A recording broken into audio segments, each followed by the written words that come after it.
Que le Seigneur Jésus-Christ vous bénisse richement. Je suis encore dans la joie d'être avec vous ce soir.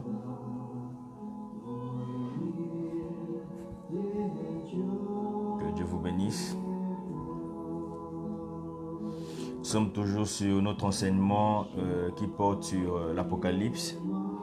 Et cet enseignement, nous nous retrouvons chaque mardi, jeudi, samedi, à partir de 20h pile. Du mieux que l'on peut, nous abordons ce sujet.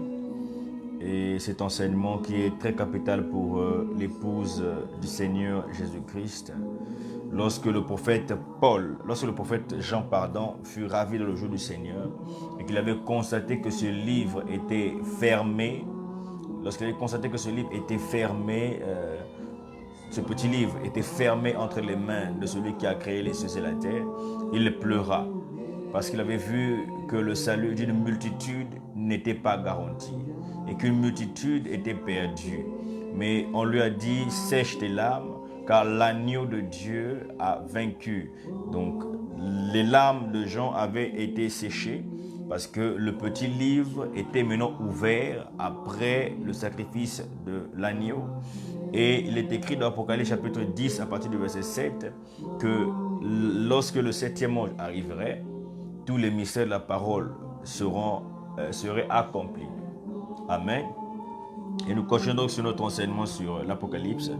Et je vous invite, très chers frères et sœurs, à vous abonner sur la chaîne, sur la page Jésus-Christ le Rédempteur, d'intégrer le groupe Jésus-Christ le Rédempteur. Sur la page Jésus-Christ le Rédempteur, vous allez croiser les renseignements sur le groupe WhatsApp, pour ceux qui ont WhatsApp.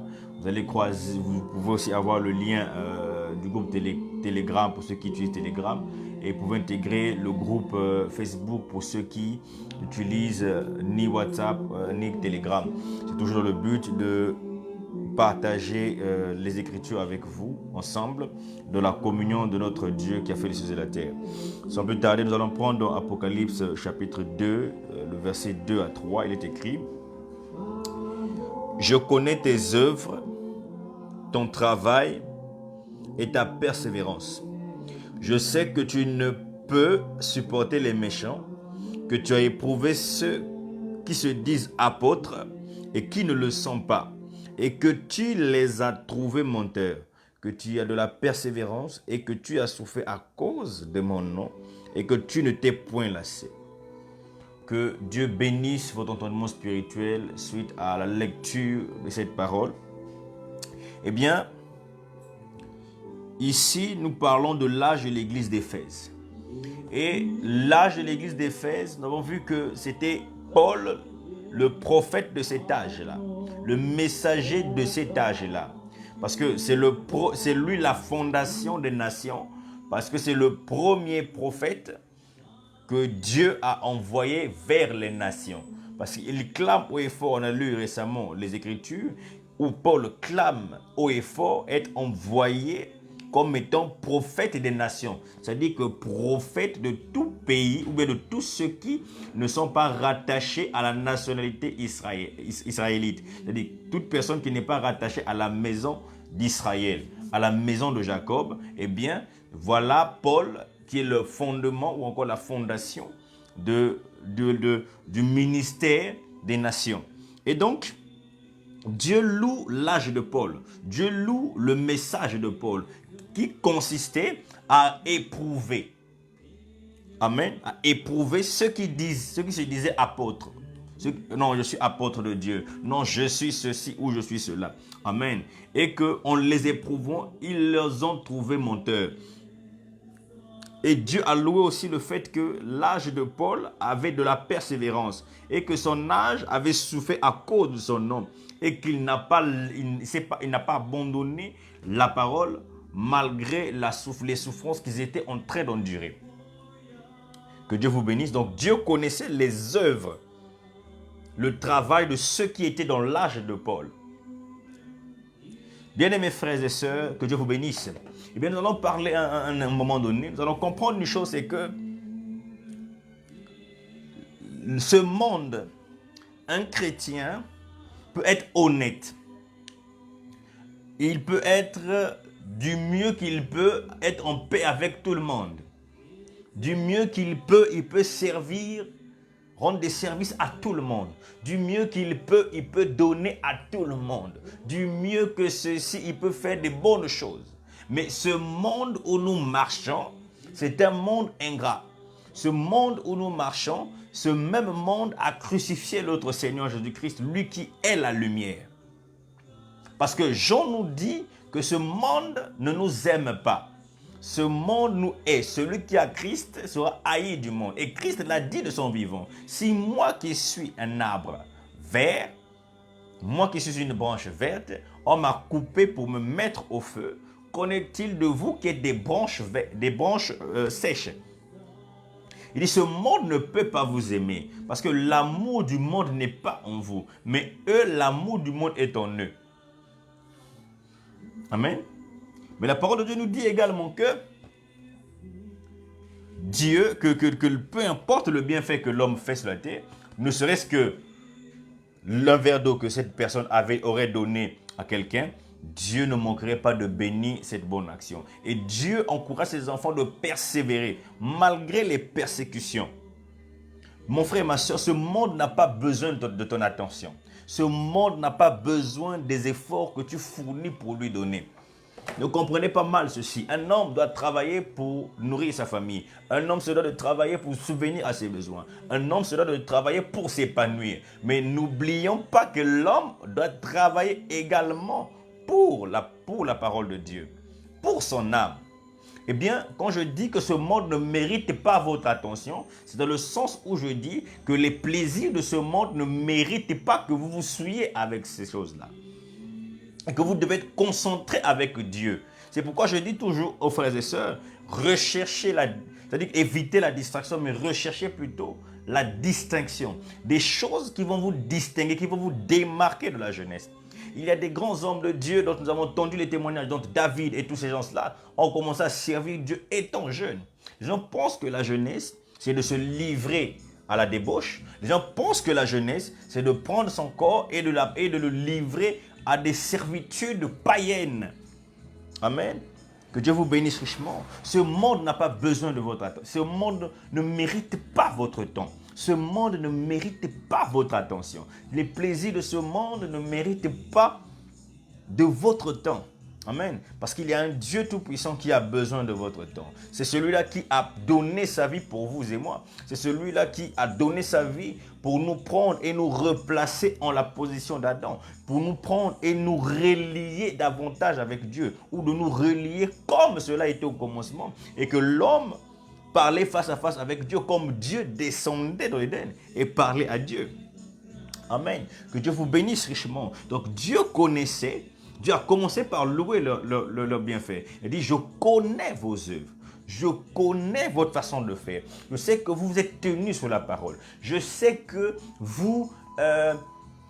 je sais que vous avez éprouvé les gens, selon les Écritures, pour dire que celui-ci est du diable, celui-ci est de Dieu. Parce que même Paul a laissé les fondements pour dire que si quelqu'un venait et disait qu'il est prophète, qu'il atteste que ce que moi j'ai dit, Paul, est la vérité. Donc si un homme vient condamner ou réprimander ou améliorer ce que Paul a dit, cette personne est du diable. Parce que Paul a dit, combien même un ange du ciel, combien même un ange terrestre, combien même quelqu'un qui viendrait dire qu'il soit anathème. Et Jean, sur l'île de Patmos, après avoir vu la gloire de Dieu, nous recommande de ne pas ajouter foi à tout esprit, mais que nous devons éprouver les esprits afin de savoir s'ils sont de Dieu ou pas. Parce qu'aujourd'hui, bien aimés frères, au temps d'Éphèse, il y avait eu la persécution physique et la persécution doctrinale. C'est-à-dire que des personnes qui poursuivaient les chrétiens pour les tuer, mais il y avait aussi des personnes qui utilisaient la parole de Dieu, qui manipulaient cette parole-là en enseignant des fausses doctrines. Donc, ils tuaient les chrétiens de façon physique, Mais ceux qui voulaient devenir chrétiens et qui ne pouvaient pas devenir chrétiens, on les détournait par les faux enseignements. Amen. Pour produire en eux la mort spirituelle. Eh bien, jusqu'à aujourd'hui, c'est pareil. La persécution, elle est physique et doctrinale. Actuellement, lorsque tu t'élèves spirituellement avec Dieu, les gens ne voudront pas également que tu t'élèves parce que ta lumière va les gêner. Ils voudront mettre devant toi des épreuves. Ils voudront te tenter toutefois. Et si tu n'es pas fort d'esprit, leurs prières ou leurs incantations consisteront à ce que tu puisses tomber devant le Seigneur. Mais la parole de Dieu dit, frère bien-aimé, fortifie-toi et prends courage. Relève-toi et marche, avance. Amen. Tout ce que Dieu tient dans ses mains, il ne perdra aucun. Peu importe la situation que tu te tiens, peu importe la situation que tu te trouves, peu importe ce que tu traverses, peu importe ces questions-là, devant Dieu, ces problèmes-là sont minables. Regardez à Dieu. Ne vous fiez pas à votre intelligence, mais abandonnez-vous à l'intelligence de notre Seigneur Jésus-Christ. Et donc, n'ajoutez pas foi à tout esprit. Mais vous devez discerner ces esprits.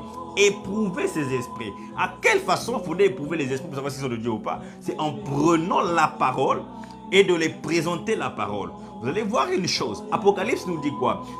Ne retranchez point et n'ajoutez point. Celui qui fait l'une de ces choses n'aura pas sa part dans le livre de vie. Ça veut dire que ces personnes qui le font, Paul aussi l'a dit, que ces gens qui le font sont des personnes qui portent des marques de flétrissure en eux. C'est-à-dire que c'est des personnes qui savent être condamnées, c'est des personnes qui savent qu'ils ne peuvent pas entrer au ciel et sont eux qui drainent les gens avec leur queue de dragon pour emmener les gens en enfer. Et la parole de Dieu dit, les aveugles qui se laissent conduire par les aveugles, ce sont ceux-là qui périront. Amen. Je connais tes œuvres. Amen, amen, amen. Dieu était conscient des œuvres des fils et des filles de Dieu. Dieu n'oublie pas tes efforts.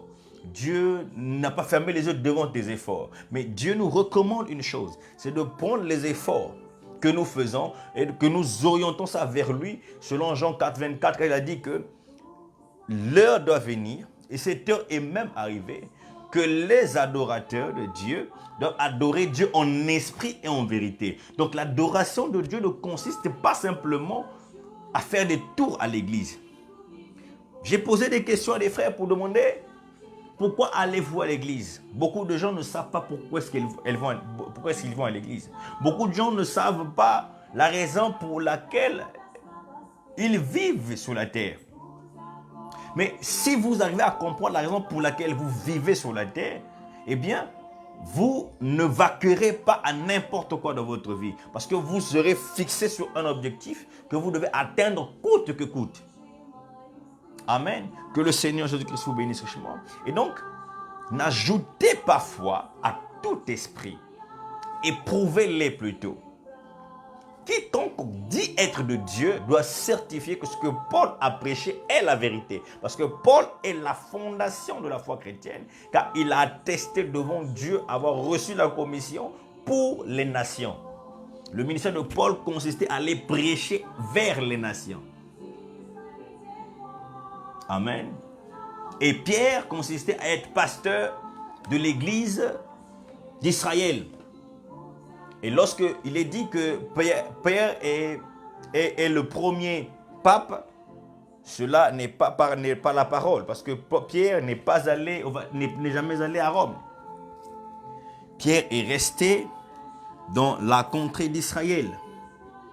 Déjà pour Pierre, les hommes des nations étaient des païens devant lui et que lui n'avait rien à voir avec eux. Amen. Et il a fallu que Dieu lui convainc. Et quand Dieu lui a convainc, il est toujours resté pasteur d'Israël. Donc dire que l'église catholique est fondée sur Pierre, cela est un mensonge. Parce que la doctrine de Pierre consiste à baptiser au nom du Seigneur Jésus-Christ. La doctrine de Pierre consiste en beaucoup de choses. Mais lorsque nous regardons ceux qui se disent être de Dieu, nous constatons tout simplement que la doctrine de base n'est pas respectée. Comment reconnaître une véritable église de Dieu? Eh bien, l'église, c'est l'homme d'abord. Eh bien, l'homme qui prêche la parole doit attester que Jésus-Christ est Dieu l'unique créateur de tout l'univers, et que Paul est son prophète, et que tout ce que Paul a prêché est la vérité, parce que c'est là se place le fondement de l'Église des nations.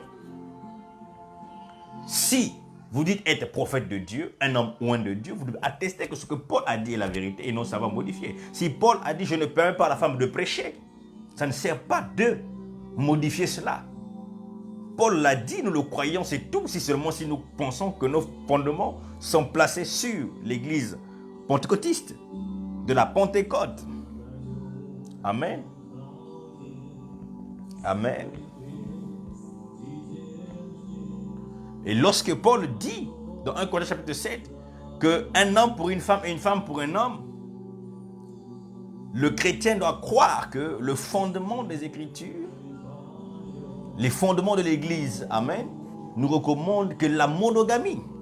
Parce que d'ailleurs, au commencement, il n'en était pas ainsi. Au commencement, c'était un homme pour une femme et une femme pour un homme. Si Dieu pensait qu'il fallait donner à Adam 2 femmes, Dieu devait soutirer 2 côtes d'Adam pour pouvoir faire 2 femmes. Ou il devait sortir 3 côtes ou 4 côtes, le nombre de côtes qu'il faut pour donner ainsi le nombre de femmes qu'il faut à Adam pour avoir plusieurs femmes. Et si Dieu pensait également qu'il fallait donner à Adam un homme pour l'homosexualité, Dieu devait le faire. Ou si Dieu pensait qu'il fallait que l'homme couche avec les animaux, c'est-à-dire que l'homme fasse la bestialité, Dieu devait dire à l'homme, vas-y vers la lionne, vas-y vers la chienne pour que je puisse féconder. Et donc tout ce que Dieu n'a pas déclaré au commencement est perverti. Parce que généralement à l'école, il nous est démontré que la philosophie est née au moment où l'homme a commencé à se questionner. Mais à quel moment l'homme a commencé à se questionner? C'est au moment où l'homme a perdu le livre qui s'était retrouvé entre les mains du Créateur. Lorsque Jean l'a vu, c'était fermé. Et lorsqu'il a pleuré, on a dit sèche tes larmes car l'agneau a vaincu. Ce petit livre qui doit être restauré dans l'homme. Ce petit livre qui faisait la stature d'Adam. Et ce petit livre doit être restauré par la parole pure. Seule l'écoute de la parole pure qui peut ramener l'homme de sa condition déchue à la condition d'Adam originelle. Eh bien, Jésus-Christ est mort pour vous. Amen. Mais cela ne vous servira à rien tant que vous n'allez pas vers le sacrifice pour entrer dans le lieu très saint. Il vous faut aller vers le sacrifice, croire que Jésus-Christ est mort pour vous. Il est votre sauveur, il est votre guérisseur, il est votre Seigneur. Et aller vers la parole pure pour devenir cette parole pure. Parole sur parole, parole sur parole, on finit par devenir la parole. Amen. Et Dieu a loué ce peuple de l'église d'Éphèse, disant que tu as su éprouver les gens sur les Écritures. Tu as su détecter qu'ils sont du malin. Tu as su détecter. Mais aujourd'hui, c'est la qualité qui manque ce soir, qui nous manque ce soir. Nous, par manque de discernement, nous appelons ce qui est du diable de Dieu et nous appelons ce qui est de Dieu du diable. Par manque de discernement. Bien mes frères et sœurs, il est impossible de servir Dieu sans la révélation. Il est impossible de servir Dieu sans être spirituel. C'est pourquoi la chose capitale que vous devez demander à Dieu, c'est la sagesse. La capacité de discerner la volonté de Dieu. La capacité d'écouter. Beaucoup de gens prient. Mais ils ne laissent pas le temps à Dieu de leur parler lorsqu'ils sont en train de s'adresser à Dieu. Eh bien, la prière, c'est une communion. Tu es en train de discuter, c'est un dialogue. Tu es en train de parler avec le Seigneur. Et le Seigneur se doit de te répondre aussi longtemps que ta prière atteint son trône. Et bien, tu dois te disposer à écouter la voix de Dieu. Dieu va te parler dans sa douceur de son esprit et il te dira ce qu'il faut faire. Mais il faut avoir un instant de disponibilité, un esprit ouvert à la parole de Dieu. Un esprit ouvert à être en contact avec le surnaturel. Que le Seigneur Jésus-Christ vous bénisse, bien-aimés. Que Dieu vous bénisse, bien-aimés. Amen. Et Paul, dans Actes 20, 27, 32, il déclare: je vous ai annoncé tout le conseil de Dieu sans en rien cacher. Prenez donc garde à vous-même et à tout le troupeau sur lequel le Saint-Esprit vous a établi évêque pour paître l'église de Dieu, qu'il s'est acquise par son propre sang. Je sais qu'il s'introduira parmi vous, après mon départ, des loups cruels qui n'épargneront pas le troupeau. Et qu'il s'élèvera du milieu de vous des hommes qui enseigneront des choses pernicieuses, c'est-à-dire leurs propres paroles et leurs idées, pas celles de Dieu, pour entraîner les disciples après eux. Veillez donc, vous souvenant que durant 3 années, je n'ai cessé nuit et jour d'exhorter avec larmes chacun de vous. Et maintenant, frères, je vous recommande à Dieu et à la parole de sa grâce, à celui qui peut édifier et de donner l'héritage avec tous les sanctifiés.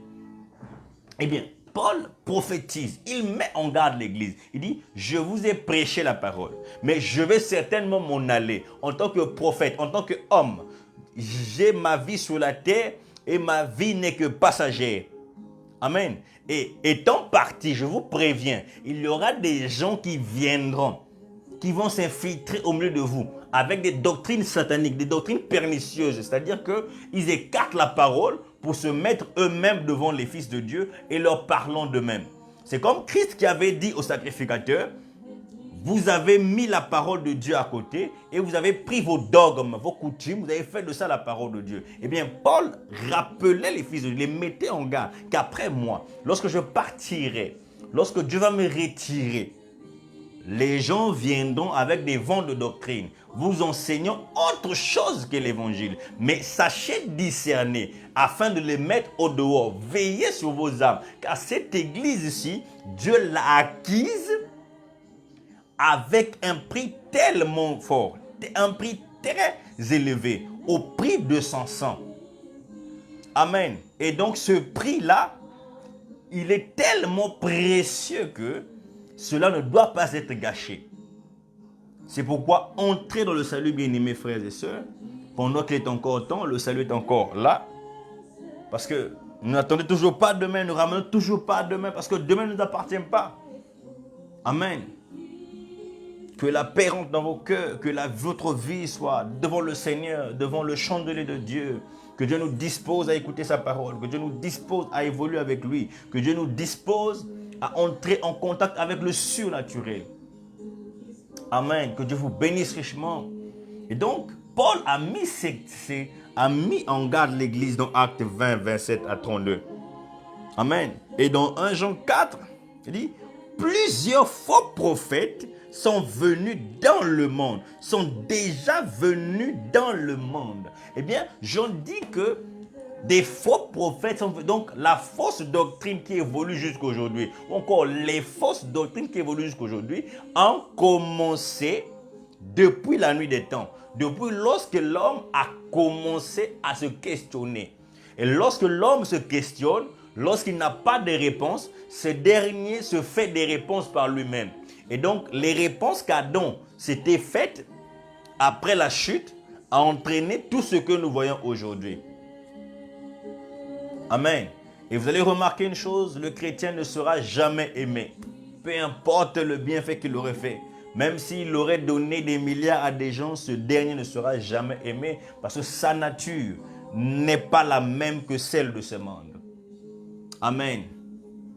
Caïn avait détesté Abel. Ésaü avait détesté notre bien-aimé frère Jacob. Amen. Amen. Amen. Ismaël avait détesté notre bien-aimé frère Isaac. Amen. Et les pharisiens avaient détesté notre bien-aimé frère Jésus-Christ. Eh bien, jusqu'aujourd'hui, même Moïse avait été détesté par les Corées et les Datans. Joseph avait été détesté par ses propres frères. Vous voyez, ses propres frères de sang. Vous comprenez ça? Donc c'est pour vous dire une chose. Dans 2 Timothée chapitre 3, la Bible dit que les gens deviendront cruels, intempérants, irréligieux, égoïstes, avares, orgueilleux, aimant le plaisir plus que Dieu. C'est-à-dire que un dimanche, les gens veulent aller faire le sport. Les gens veulent aller dans la débauche, dans la souillure, que d'aller rendre grâce au Dieu qui leur a donné le souffle de vie. Ils sont incapables d'aller dans une église s'asseoir et écouter l'évangile. Ils sont incapables chez eux d'ouvrir la Bible et de lire la Bible. mais ils veulent que Dieu les bénisse. Bien mes frères, la bénédiction n'est pas le signe que Dieu est avec toi. Sinon, vous me direz que Lazare n'avait jamais Dieu dans sa vie, parce que Lazare, lorsqu'il décède, il va dans le séjour d'Abraham. Mais le jeune homme riche qui était plein de richesses est allé en enfer. Et courageux autant qu'il est, il ordonne, il dit, Abraham dit à Lazare de mettre son doigt dans de l'eau, dans la cruche, et qu'il mette cela sur ma langue. Donc il pensait qu'étant honorable sur la terre, qu'il devait être honoré en enfer là-bas. Donc bien mes frères, si tu veux qualitatifier ta relation avec Dieu par rapport au bien que tu as, bien mes frères, je t'informe avec toute humilité que tu te trompes. Les biens matériels n'expliquent en aucun cas ta relation avec Dieu. Sinon, je vous ai dit, sinon Job dirait que Dieu ne l'avait pas béni. Sinon, notre frère dira que Dieu ne l'avait pas béni. Mais Lazare s'est retrouvé dans le séjour d'Abraham. Et Abraham lui a dit, tu as eu tes jours glorieux sur la terre, tu n'as pas pu améliorer ta vie devant le Seigneur. Mais lui, c'est le moment de se reposer. Sa face était constamment devant le trône de Dieu. Que Dieu vous bénisse richement, bien mes frères. Recherchons Dieu. Je vois partout, les gens disent, cherchons l'argent, sous les marinières, cherchons l'argent. Oui, chercher l'argent, c'est bien. C'est bien pour vous nourrir vos familles, etc. Mais je vous dis aussi, cherchez Dieu. Parce que votre âme dépendra de votre relation, de ce que vous avez avec Dieu. Recherchez Dieu dans toute humilité. Lisez la Bible tous les jours, bien mes frères. Les temps que nous vivons sont des temps mauvais. Les gens se permettent de manipuler la parole pour mentir les gens parce que les gens ne lisent pas la parole eux-mêmes. Parce que les gens ne se disposent pas d'eux-mêmes pour demander à Dieu l'inspiration ou la révélation des Écritures. Lorsque l'ennemi que tu pries pria instamment, lorsqu'il pria, il lisait, j'ai dit, je ne comprends pas. Il pria et sa prière toucha même le cœur de Dieu. Si bien Dieu téléporta son serviteur pour aller le baptiser. Et lorsqu'il reçut le Saint-Esprit, il comprit les Écritures. Bien mes frères, si tu fais une prière sincère avec Dieu, qu'est-ce qu'il ne peut pas faire dans ta vie? Qu'est-ce qui ne peut pas changer dans ta vie? Si tu t'humilies devant la face de Dieu, la parole de Dieu dit, celui qui s'élève, Dieu l'abaissera, mais celui qui s'abaisse, Dieu l'élèvera. Apprends déjà à t'abaisser devant le Seigneur. Apprends, bien-aimés frères, ce dont nous avons besoin, ce sont des hommes et des femmes qui savent s'agenouiller, qui savent prendre du temps pour prier le Seigneur. Ce sont des hommes pareils, ce sont des femmes pareilles dont ce peuple, dont cette terre a besoin, dont Dieu a besoin. Des personnes aptes à s'humilier devant Dieu, des personnes remplies du Saint-Esprit, des personnes remplies d'amour pour Dieu, des personnes savant se sacrifier pour Dieu, des personnes qui savent quelle est la place que Dieu occupe dans leur vie. Mais mes frères, je vous invite, si vous n'êtes pas encore entré dans ce grand salut, de vous humilier devant le Seigneur. Peu importe la situation dans laquelle vous vous trouvez, Dieu est capable de vous sortir. C'est sans argent, sans rien payer. Les gens investissent dans la boisson. Les gens investissent dans les cigarettes. Les gens investissent dans les éphémères. Lorsque vous calculez le nombre de bâtons de cigarettes qu'il a eu à fumer par année, cela peut atteindre des milles et des milles. Lorsque vous comptez le nombre de bouteilles de bière ou d'alcool qu'il a consommé, pendant une année, cela ira à des millions et des millions. Mais Dieu offre un salut gratuit. Il appelle tout le monde à entrer dans son salut. Sans argent, sans rien payer. L'unique chose qu'il demande à toi, c'est de croire. Et croire, c'est vivre. Croire, c'est accepter. Croire, c'est être soumis. Que le Seigneur Jésus-Christ vous bénisse, mes frères. Nous croyons que Dieu est encore réel. Pendant cet instant, nous allons prier le Seigneur Jésus-Christ.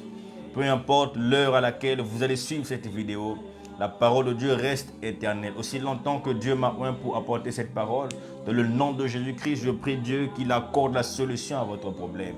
Qu'il vous ouvre les portes à entrer en contact avec lui. Je vous apprends, bien mes frères, à être en contact avec Dieu lui-même. Amen. Parce que vous êtes le temple du Saint-Esprit. Ceux qui doivent parler avec Dieu, c'est vous, bien-aimés frères. Il n'y a pas d'intermédiaire entre Dieu et les hommes, sinon Dieu lui-même. Amen. Il ne s'agit pas de passer que par les pasteurs. Ça ne sert pas de passer par je ne sais qui. Mais vous pouvez entrer dans la présence de Dieu et déposer vos requêtes. Humiliez-vous devant le Seigneur. Confessez vos péchés pendant ce que vous priez. Entrez dans l'amour de Dieu. Entrez dans la profonde adoration. Entrez dans la profonde intimité et sincérité avec Dieu. Et invoquez-le, ce Seigneur vous bénira. Peu importe votre situation, peu importe d'où vous êtes tombé, arrangez votre vie avec le Seigneur Jésus-Christ. Sa main immuable est tendue vers vous pour vous sortir du trou où vous vous trouvez, pour vous sortir de la boue où vous vous trouvez. Dieu est capable de le faire. Il l'a fait, il le fait encore. Il est capable de séparer encore une fois la mer rouge pour que tu puisses marcher à sec. Il est capable encore de le faire. Il est capable de relever encore le boiteux. Il est capable de guérir les cancéreux. Il est capable de guérir les sidérés. Il est capable de guérir les diabétiques. Il est capable de guérir les personnes stériles. Il est capable de relever ta marche spirituelle. Il est capable de renouveler ta relation avec Dieu. Il est capable de te bénir, de t'élever aussi longtemps que tu t'humilies devant le trône de Dieu. Il est capable de t'accorder sa grâce aussi longtemps que tu t'humilies devant le Seigneur Jésus-Christ. Bien-aimés frères, que Dieu vous bénisse richement dans vos foyers, que Dieu vous bénisse richement dans vos maisons, dans vos lieux d'études, dans vos... et tout. Pour ceux qui ont fait les examens d'État, que Dieu bénisse vos résultats. Dans le nom tout-puissant du Seigneur Jésus-Christ, que Dieu bénisse les malades qui sont chez vous à la maison, les personnes qui vous sont chères, qui sont malades dans des situations difficiles, que Dieu les bénisse, que tous les liens démoniaques, que toute personne qui veut être déliée, amen, parce qu'aujourd'hui le diable a lié les gens par des fausses doctrines, toute personne qui veut être déliée dans les liens de famille, dans les liens sataniques, dans les lieux de dogme, dans les lieux de fausses doctrines, dans le nom de Jésus-Christ, dans le nom de Jésus-Christ, que la grâce du Seigneur Jésus-Christ vous soit donnée. Que Dieu vous bénisse richement. Dieu voulant, nous allons nous retrouver mardi prochain. Nous allons nous retrouver sur toujours mon compte personnel Tony Marcondomba Ed Eli, mon compte Facebook. Mais il y a la page qui est réservée pour celle-là, c'est Jésus-Christ le Rédempteur. Nous vous prions donc de vous abonner pour que nous puissions être définitivement sur la page afin d'apporter les enseignements. Amen. Que Dieu vous bénisse richement. C'est toujours un plaisir pour moi de communier avec vous, de vous parler de la part de Dieu, de vous parler des Écritures. Amen. Déposez vos suggestions en commentaire, posez vos questions en commentaire ou encore en messagerie privée. Que le Seigneur Jésus-Christ vous bénisse richement. Le Dieu qui a fait les cieux et la terre est capable de vous exaucer, de vous bénir, de vous délivrer, de vous accorder la guérison. Peu importe votre souci, rien n'est impossible à lui. Que Dieu vous bénisse richement chez vous. Shalom.